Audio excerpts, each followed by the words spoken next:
lượn theo em hót cho tim anh đỡ buồn.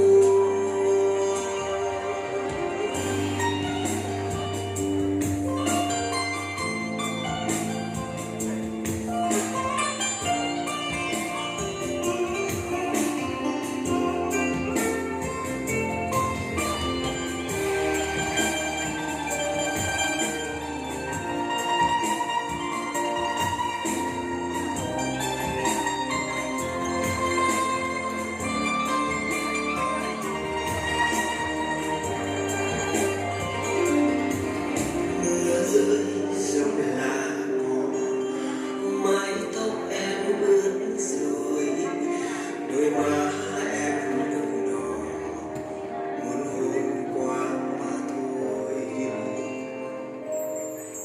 Mưa rơi dòng lá cỏ, giờ em mình xấu hổ, cầm hai bàn tay nhỏ xa nhau chẳng một rơi. Em đi và em đi, anh nhớ dáng hình vành khăn tròn xinh xắn, nhớ mình áo nâu. Em đi mưa rơi thác lũ ngập buồn sâu, giờ đây em ở